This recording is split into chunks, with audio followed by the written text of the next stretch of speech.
Coucou tout le monde. Alors aujourd'hui je vais vous parler d'un sujet qui je pense va en intéresser pas mal. Je vais vous parler de ce qu'il faut savoir avant d'aller en Chine parce que c'est un pays totalement différent du nôtre et du coup on peut avoir parfois des mauvaises surprises. Alors je vais surtout parler pour les personnes qui vont aller en Chine pour visiter, pas forcément pour vivre là-bas parce que c'est beaucoup plus compliqué si vous restez 1 ou 2 mois comme ça ou même quelques semaines. Première chose, en Chine le niveau de vie est beaucoup plus bas qu'en France. Le salaire des Chinois est beaucoup plus bas. Bon bien sûr ça dépend de qui hein. Mais de manière générale c'est beaucoup plus bas. Les plats, les restaurants, les aliments, tout est moins cher en Chine. Il faut faire attention parce que du fait que nous on ne sait pas forcément si le niveau de vie en Chine est moins cher et s'il est moins cher, est-ce qu'il est vraiment beaucoup moins cher. Souvent les Chinois qui savent que vous êtes un touriste va vous augmentez le prix de ce que vous voulez acheter. Donc par exemple si vous voulez acheter je sais pas un vase, il va vous augmenter le prix et il peut même jusqu'à doubler le prix. Donc il faut toujours marchander avec les Chinois, c'est vraiment quelque chose qu'il faut faire tout le temps, sauf si dans le magasin il y a écrit les prix, dans ce cas là c'est le prix original. Mais s'il n'y a pas de prix, si vous achetez quelque chose dans la rue ou si dans le magasin il n'y a pas écrit de prix, il faut marchander. Pour moi c'était vraiment très difficile parce que moi je sais pas du tout marchander, c'est quelque chose que vraiment je suis en mode je sais pas c'est combien le prix et puis mon copain il s'en fout donc comme ça c'est super. Parlant des magasins, il faut pas s'étonner si le vendeur vous suit partout dans le magasin. C'est vraiment quelque chose qui m'a beaucoup étonnée en Chine, c'est que le vendeur va venir vous suivre dans tout le magasin, il va vous suivre partout. Et il va vous dire ah tiens ça vous pouvez l'essayer, ça vous pouvez l'essayer, ça vous pouvez l'essayer. Et toi t'es genre en mode mais je m'en fous de ce que tu me dis, moi je regarde c'est tout. Enfin voilà, j'ai pas envie, t'as pas besoin de me suivre partout. Et ça peut devenir vite super énervant. Moi ça m'a trop saoulée, au bout d'un moment j'entrais même plus dans les magasins parce que je savais que le vendeur allait me suivre et que ça allait m'énerver. Et surtout que apparemment c'est mon copain qui m'aurait dit ça mais moi je m'en fous. C'est que si vous entrez dans un petit magasin et que vous n'achetez rien, c'est mal poli, surtout si le vendeur vous suit, c'est super mal poli. Mais moi je m'en foutais, je le faisais quand même parce que voilà, je m'en fous, au pire s'il m'aime pas, bah tant pis je reviendrai plus quoi. Sauf dans les grands magasins, je suis parfois allée dans les grands magasins genre H&M tout ça, où ça faisait vraiment peut-être plus de 100 mètres carrés et du coup là en général les vendeurs vous suivent pas parce qu'il est tellement grand le magasin et puis il y a tellement de monde que voilà, ils vous suivent pas. Alors en Chine, si vous parlez mandarin, il faut savoir qu'il y a beaucoup de dialectes en Chine. Dans le nord, ça va pas du tout être le même dialecte que dans le sud. Enfin, en fait, les dialectes, c'est par région. Et donc, à Pékin, on parle à peu près le mandarin standard, mais bon, souvent les Pékinois, ils rajoutent des R à la fin des mots, donc parfois c'est un peu compliqué de les comprendre. Ils disent c'est quoi ça, ce mot? Et par exemple, meishi, ça veut dire pas grave. Et là-bas ils vont dire make sure. Donc voilà, donc si on le sait pas forcément, on peut se demander qu'est-ce qu'il dit. Donc voilà, il faut savoir qu'à Pékin ils font souvent des R. Après par région ça peut devenir complètement autre chose. Par exemple dans le Sichuan, les parents de mon copain parlent le Sichuanais et je comprends rien du tout à ce qu'ils disent, c'est vraiment totalement une autre langue. Même des Chinois me disent souvent quand mon copain est au téléphone, il dit mais je comprends pas ce qu'il dit ton copain parce que c'est le Sichuan même si les Chinois ils comprennent pas. Et dans Shanghai aussi je crois le dialecte est très différent. Et à Hong Kong bien sûr parce que Hong Kong en plus pendant longtemps ça a été colonisé par les Anglais donc là c'est carrément une autre langue. C'est très drôle, on reconnaît tout de suite parce qu'ils ont des petits accents et tout, enfin le hongkongais est très drôle. Mais voilà, donc il faut savoir qu'il y a beaucoup de dialectes, donc le mandarin c'est vraiment le chinois standard. Et après plus vous allez dans des régions un peu plus reculé de Pékin, je pense, et bien dans ce cas-là, vous allez dans le nord, c'est pareil, c'est vraiment un autre dialecte. Donc ça, il faut bien le savoir. Et pas tous les gens ne parlent le mandarin, par exemple, comme j'avais dit dans la vidéo précédente, la mère de mon copain ne parle pas mandarin parce qu'elle n'est pas allée à l'université et du coup, à l'époque de nos parents, en fait, le mandarin n'était pas obligatoire à l'école, contrairement à maintenant. Maintenant, toutes les écoles parlent mandarin. Donc il est possible que des gens ne peuvent pas vous comprendre même si vous parlez mandarin parce qu'eux-mêmes ne parlent pas le mandarin.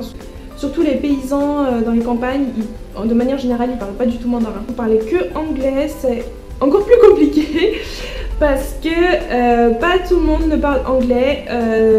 Les parents, enfin la génération de nos parents ne parle presque pas anglais parce que eux, lorsqu'ils étaient étudiants ou lorsqu'ils étaient lycéens, l'anglais n'était pas obligatoire à ce moment-là, donc ils ne parlent pas du tout l'anglais.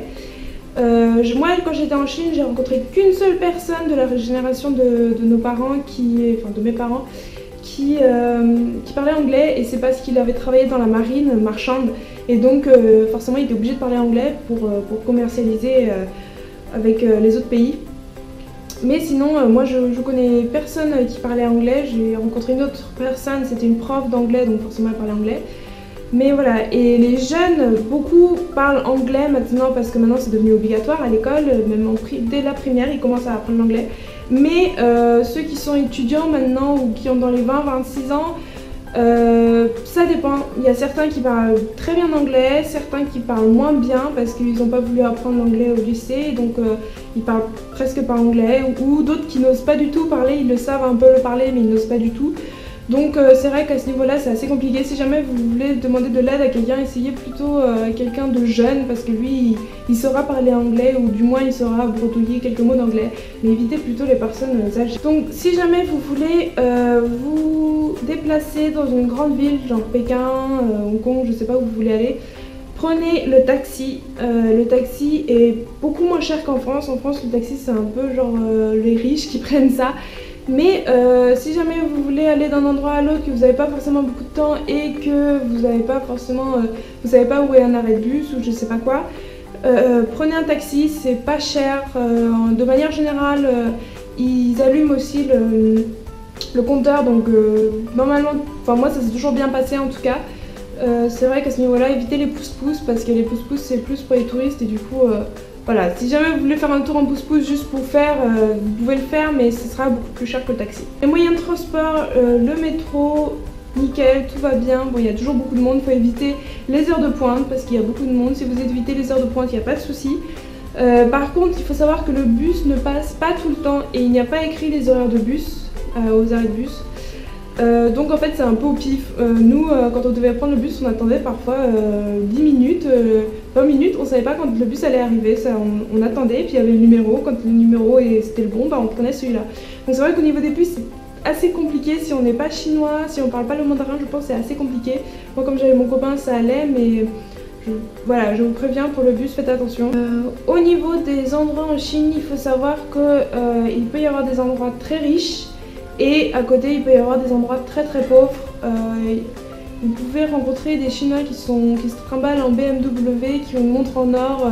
Et à côté, vous pouvez aller dans des campagnes un peu plus reculées. Et là, les gens n'auront même pas l'électricité, même pas l'eau potable. Il n'y aura pas de toilette, ce sera un petit trou au fond du jardin. Moi, c'était ça. Une fois, on est allé dans la campagne. C'était vraiment un endroit très très reculé. C'était super beau. Mais voilà, moi ça m'avait fait vraiment mal au cœur parce que c'était une petite maison en bois à 2 étages, mais je crois qu'on n'est pas monté à l'étage. Une petite maison en bois où il n'y avait pas d'électricité, ils avaient l'eau potable parce qu'ils avaient l'eau du puits, donc elle était potable. Mais voilà, et ils avaient un lit, il n'y avait même pas de... Alors je sais pas s'ils l'avaient enlevé, mais il n'y avait pas de matelas quand moi j'étais allée, donc peut-être qu'ils l'avaient enlevé, je sais pas. Donc il faut savoir qu'il y a des endroits très riches où les Chinois sont très très riches, et il y a des endroits où c'est très très pauvre. Mais je vous montrerai ça quand on ira en Chine parce que une partie de la famille de mon copain est très pauvre, donc je pense qu'on va aller les voir parce que je voudrais vraiment vous montrer ça. Les différences qu'il peut y avoir, c'est énorme. Si vous voulez balader dans la rue, il se peut que vous voyez les Chinois cracher par terre. Les Chinois, les hommes se trimballer avec le t-shirt monté jusque là, avec leur ventre énorme à l'air. C'est normal, ne vous inquiétez pas, en Chine c'est normal de cracher par terre, c'est normal de se trimballer avec le ventre à l'air. Alors je comprends pas pourquoi ils enlèvent pas carrément leur t-shirt, mais bon c'est comme ça hein. Voilà, donc et les Chinois parlent très très très fort. Dans les restaurants ils parlent très fort, au téléphone ils parlent très fort. Donc ne vous étonnez pas, en Chine c'est normal, c'est comme ça. Donc au début ça peut paraître très bizarre, mais au bout d'un moment, enfin moi je me suis habituée. Aussi les Chinois parlent parfois de manière assez méchante entre guillemets. En fait c'est juste pour nous, c'est assez étonnant qu'ils parlent comme ça. Par exemple les vendeurs ils se disent oui bonjour, vas-y passe, enfin, voilà, même pas un au revoir. C'est normal, ou même que voilà, qu'un Chinois vous réponde d'une manière assez brusque, on peut dire, assez sec. Mais ne vous inquiétez pas, c'est normal en Chine. En Chine, on n'est pas bonjour, ça va, allez-y, asseyez-vous. C'est pas comme ça. C'est vrai qu'au début, on peut penser qu'ils sont méchants, quoi, parce que nous en France, c'est pas du tout comme ça. Mais non, c'est dans leur manière de faire, ils sont comme ça, ils parlent de manière sèche et c'est comme ça. Enfin, c'est dans leur intonation en fait qu'ils sont comme ça. Donc, mais c'est pas pour autant qu'ils veulent être méchants envers vous, c'est juste que eux, ils connaissent pas notre manière de faire, qu'en France c'est différent. Alors il faut faire attention, en Chine il y a pas mal de mendiants. Alors moi je me suis pas... Personne n'est venu me voir pour me prendre de l'argent. Mais souvent quand j'étais dans le métro je voyais des mendiants, bon, comme en France. Mais je vous préviens parce que ça peut être assez choquant. Que moi une fois j'étais dans le métro et il y avait un mendiant qui passait, il était sur une roulette. C'était une planche avec des roues et il avançait comme ça avec ses mains et en fait il avait sa jambe coupée en fait. Mais on voyait tout, il avait mis un short pour qu'on voit bien qu'il avait sa jambe coupée et qu'on voit bien les cicatrices et tout. Et c'est possible que vous trouvez ça très choquant, moi j'ai trouvé ça très choquant, je ne pouvais pas du tout le regarder en face. Et en fait ils font ça exprès pour que vous leur donnez de l'argent, ce sont des mendiants. Mais il faut surtout pas leur donner de l'argent parce que c'est des associations, c'est un groupe de personnes en fait qui font ça pour gagner de l'argent. C'est pas eux-mêmes qui font ça, qui sont pauvres dans la rue comme nous on peut penser les SDF, voilà, qui sont pauvres dans la rue, c'est pas ça. Ce sont des associations et donc voilà, donc les gens qui sont handicapés ils vont dans les métros, ils prennent l'argent et après ils le donnent à leur boss. De manière générale c'est comme ça, donc il faut éviter de leur donner de l'argent et préparez-vous à voir des mendiants qui sont très blessés, qui sont handicapés, où ça peut être vraiment très choquant. Donc voilà, préparez-vous à ça. Sinon si jamais vous voulez rencontrer des Chinois, parler avec des Chinois, vivre avec les Chinois, même si vous voulez rester plus longtemps en Chine, il faut savoir que en Chine, la relation entre les Chinois est très compliquée. Quand j'étais en Chine, les amis de mes beaux-parents nous invitaient presque tous les soirs au restaurant et donc ça c'est vraiment quelque chose de très social en Chine. Il faut inviter la personne au restaurant, donc c'est vous qui payez. S'il y a beaucoup de monde, c'est vous qui payez. Nous parfois on était genre 30 et c'était une personne qui payait, donc bien sûr cette personne était riche, hein. Mais voilà, vous payez, vous devez boire de la bière, c'est obligatoire, vous pouvez pas dire non, je bois pas. C'est super mal poli, si vous faites ça, la personne elle risque de très mal le prendre. Vous devez boire de la bière et vous devez, avec chaque personne, boire de la bière. Donc vous avez un petit verre de bière qu'on vous remplit et vous buvez avec chaque personne qui est autour de la table. Donc quand vous êtes 30, vous faites 30 fois le tour de la table et chaque personne de la table va refaire avec vous. Donc vous faites 2 fois 30 le tour de la table. Sachant que vous ne le faites pas qu'une fois, vous devez le faire plusieurs fois et à chaque fois vous devez dire une phrase pour montrer que voilà, vous admirez cette personne. Par exemple, une fois on était allé à Tatsu, donc dans la ville de mon copain, il y a un parc de bambou. Et donc le directeur de ce parc nous a invités au restaurant. Donc il y a un petit restaurant dans ce parc, il nous a invités et il nous a payé tout le repas en fait. J'avais fait ça avec le monsieur, le directeur, j'avais bu de la bière cul sec, parce qu'il faut boire cul sec.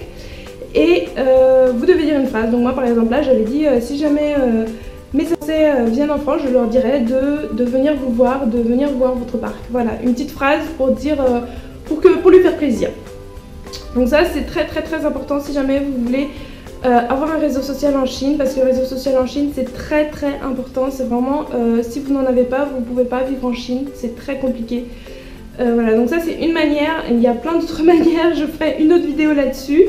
Mais voilà, donc si jamais vous voulez boire avec des Chinois, bon pas entre amis, de manière générale quand t'es vraiment entre potes, tu le fais pas quoi. C'est vraiment si jamais c'est quelqu'un que tu connais pas, ou si jamais t'es invité, si jamais quelqu'un t'invite au restaurant, voilà, tu dois faire ça.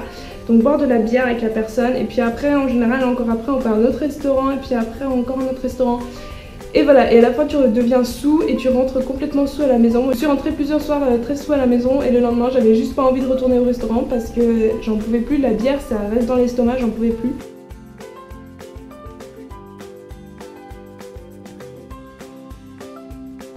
Donc j'espère que cette vidéo vous aura aidé si jamais vous allez en Chine justement cet été, voilà, vous savez quoi faire. N'hésitez pas à mettre un petit pouce bleu. Abonnez-vous à ma chaîne, dites-moi dans les commentaires ce que vous en avez pensé de la vidéo. et suivez-moi sur Facebook, Twitter, Instagram, comme partout. Voilà, bye bye!